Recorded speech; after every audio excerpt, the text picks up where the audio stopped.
Assalamualaikum warahmatullahi wabarakatuh.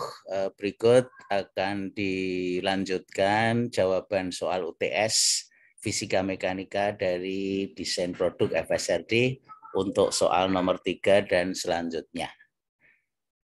Jadi di dalam bahasan sebelumnya kita telah masuk ke bahasan soal nomor 2, nomor 1, kemudian nomor 2. Nah, kita akan lanjutkan soal nomor 3. Soalnya sebagai berikut. Jadi ada mobil sedan, kemudian berjalan dengan kecepatan 90 km per jam, tiba-tiba pada jarak 60 meter, di depannya ada truk yang lagi berhenti karena mengalami gangguan mesin. Mobil sedan harus ngerem kendaraannya dengan perlambatan sebesar 5 meter per second kuadrat. Pertanyaannya adalah analisa dengan perhitungan gerak lurus berubah beraturan, apakah mobil akan menabrak truk atau tidak? Jelaskan jawaban saudara. Jadi gerak dari mobil ini harus mengalami gerak lurus berubah beraturan dengan perlambatan. Jadi kalau diketahui D-nya 60, kemudian perlambatannya 5 meter per second kuadrat, kecepatan pada saat mulai mengerem 90 km per jam, kalau kita konversi menjadi 25 meter per second. Nah, persamaannya adalah gerak lurus berubah beraturan, yaitu V sama dengan V0 minus AT. Jadi V-nya berhenti. Kemudian V0-nya sama dengan 25. Ini kalau kita konversi dari 90 km per jam dari 25 meter per second dikurangi A kali T. A-nya sama dengan 5 meter per second kuadrat kali T. T-nya ketemu 5 detik.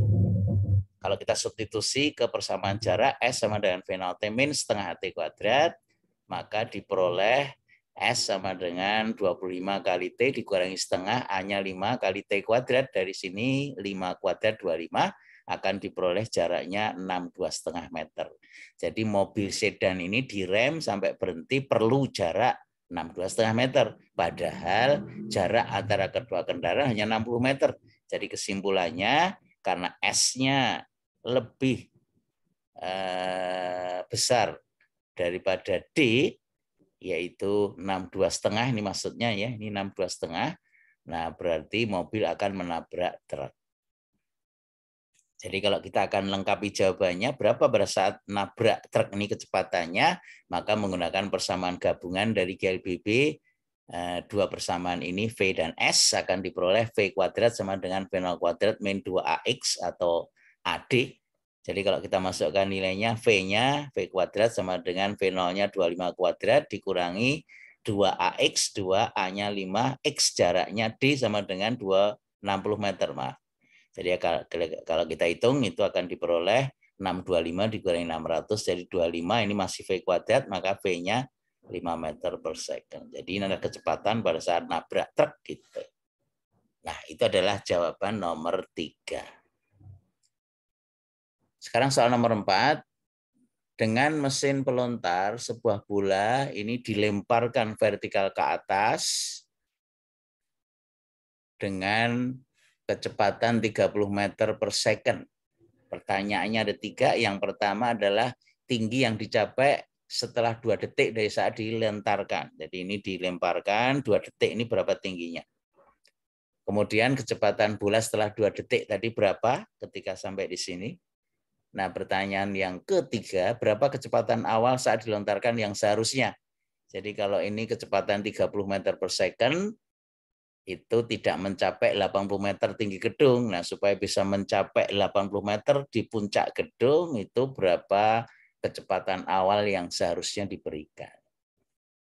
Jadi penyelesaiannya, ini kalau diketahui V0-nya sama dengan 30 meter per second, kecepatan akhir di tinggi maksimum berhenti 0, gravitasi diambil 10 meter per second kuadrat, kemudian ditanya pada saat T 2 detik, baik tinggi dan kecepatannya.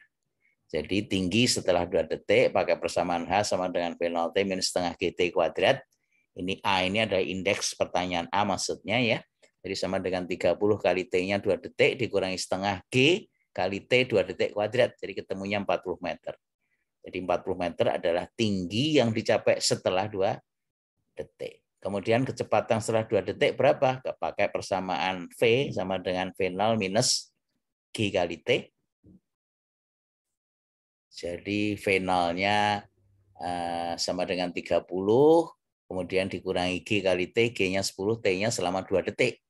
Dari saat dilemparkan, jadi menjadi 30 dikurangi 20 sama dengan 10 meter per second. Ini adalah kecepatan setelah 2 detik. Nah, pertanyaan saya adalah kecepatannya harus berapa supaya bisa mencapai 80 meter tinggi gedung ini gitu ya, dari dasar itu. Nah, jadi dihitung dulu, ingat bahwa kesimpulan pada gerak jatuh bebas, waktu untuk naik itu sama dengan waktu untuk turun. Jadi ketika dia naik mencapai 80 meter, maka ketika dia turun juga waktunya sama. Oleh karena itu dihitung dulu pada saat turun ya. Dari ketinggian 80 meter, pakai persamaan H maksimum sama dengan V0 T min setengah GT kuadrat, C adalah pertanyaan C itu ya. V0-nya sama dengan 0 ketika sampai di puncak, berarti tinggi dari gedung 80 meter sama dengan 0 minus setengah G 10 kali T, C kuadrat T dari ketinggian 80 meter. Ketemu 4 detik. Nah, kemudian waktu untuk naik sama dengan waktu untuk turun. Jadi kalau kita terapkan waktu untuk naik, V sama dengan V0 min G kali T minus karena gerak naik mengalami perlambatan, kecepatan di puncak harus 0, sama dengan V0 minus G 10 kali T-nya 4 detik tadi. Maka ketemu V0 40 meter per second. Jadi ini adalah kecepatan yang seharusnya supaya bisa mencapai ketinggian 80 meter. Nah, itu adalah jawaban soal nomor 4. Nah, sedangkan soal nomor 5 yang terakhir, jadi ada 3 buah roda silinder A, B, dan C seperti pada susunan gambar ini.